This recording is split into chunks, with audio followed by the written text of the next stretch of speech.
New York City, a vibrant pulse, a symphony of life. The city that never sleeps, where dreams are made and broken, where every street corner tells a story. From the bustling avenues to the serene parks, the city is a living, breathing entity, constantly in motion. But on this day, a discordant note pierced the city's heart. The usual hum of activity was disrupted by the wail of sirens and the murmur of a shocked populace.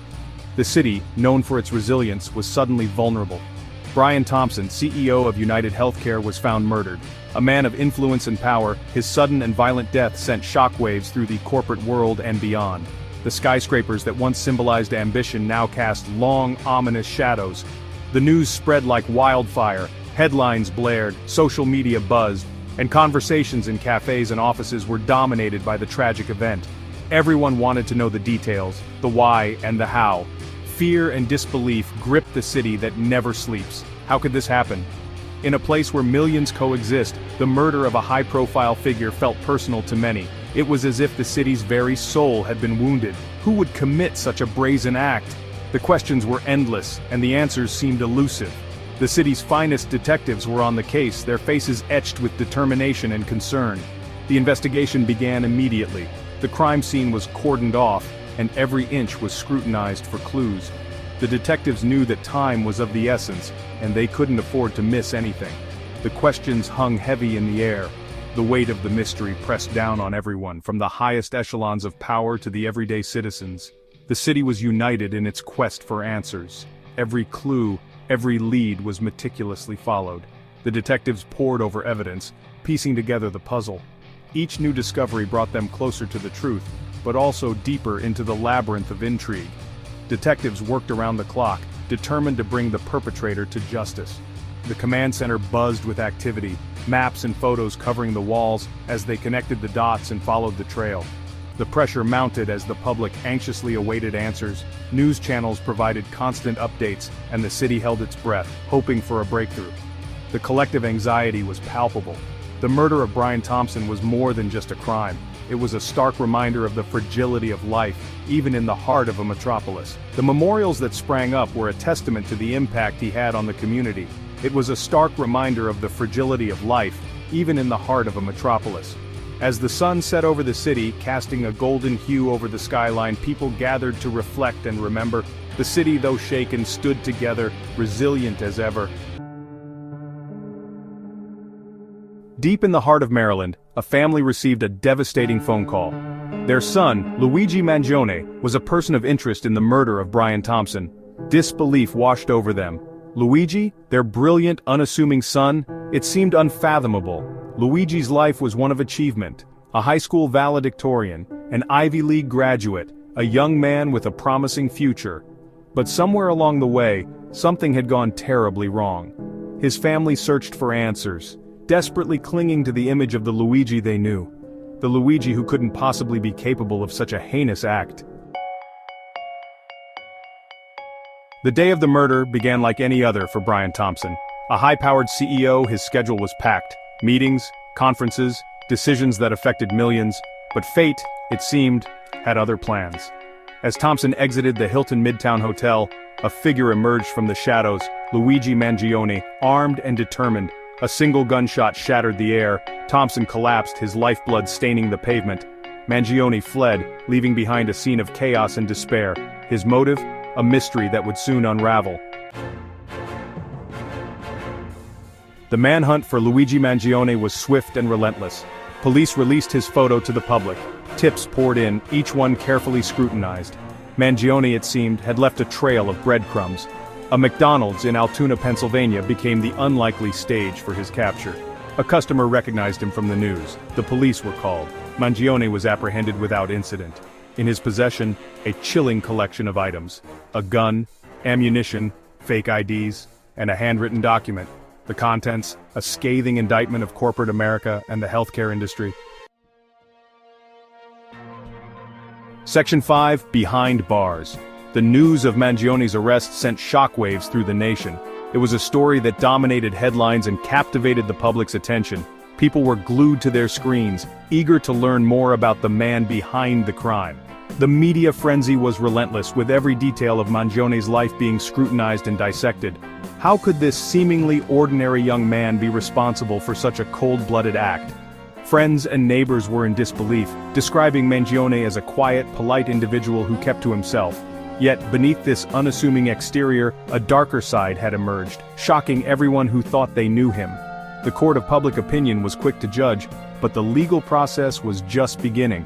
Social media was ablaze with opinions, theories, and debates. Some were convinced of his guilt, while others believed there was more to the story. The nation was divided, and the pressure on the legal system was immense. Mangione was arraigned on charges of second-degree murder, weapons possession, and possessing a forged instrument. The courtroom was packed with reporters and spectators, all eager to witness the unfolding drama. The judge's gavel echoed through the room, signaling the start of what would be a long and arduous legal battle. The evidence against Mangione was substantial. Investigators had collected a plethora of items from the crime scene, each piece meticulously catalogued and presented in court. The prosecution was confident, believing they had an airtight case that would lead to a swift conviction. He stood before the judge, a stoic figure in an orange jumpsuit. His expression was unreadable, giving nothing away.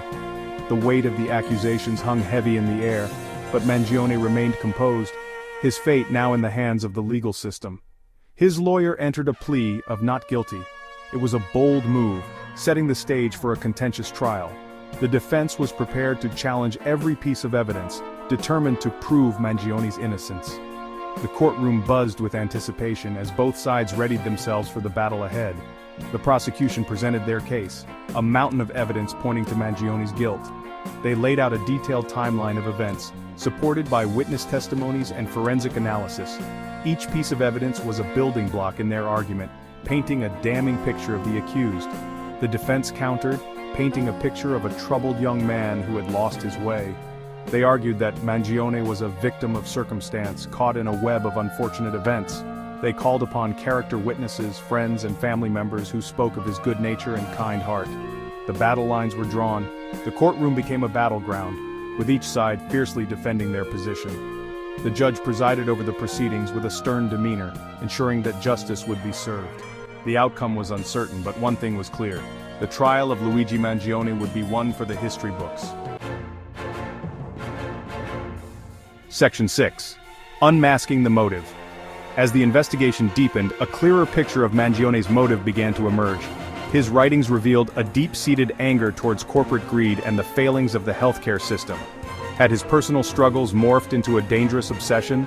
Social media posts painted a disturbing picture. Mangione expressed admiration for the Unabomber, calling him a political revolutionary. He railed against the injustices of the world, his words laced with anger and resentment. Had his frustration with the system driven him to commit the ultimate act of defiance? Section 7. A divided public. The murder of Brian Thompson and the subsequent arrest of Luigi Mangione ignited a firestorm of debate. Public opinion was sharply divided. Some condemned Mangione as a cold-blooded killer, while others saw him as a misguided crusader against injustice. Social media became a battleground for opposing viewpoints. Hashtags like #JusticeForBrian and #Mangione is a hero trended nationwide. The case became a lightning rod for discussions about healthcare, corporate responsibility, and the very nature of justice. The nation watched, captivated by the unfolding drama. Section 8. Unanswered questions. As the legal process grinds on, many questions remain unanswered. The courtroom is a place where facts are supposed to be laid bare, and justice is meant to be served. Yet, in this case, the more we learn, the more questions seem to arise. What drove Luigi Mangione to commit such a heinous act? Was it a moment of madness, or was it something that had been building up over time? His actions have left a community in shock, and a family in mourning. Was he a lone wolf driven by personal demons, or was there more to the story? Could there have been external influences or pressures that pushed him over the edge? These are the questions that investigators and the public alike are grappling with.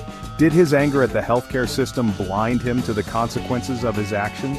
The healthcare system, often a source of frustration for many, might have been the tipping point for Mangione. But can such anger justify his actions, or is it merely a piece of a much larger puzzle? The trial promises to be a media spectacle, with every detail dissected and debated.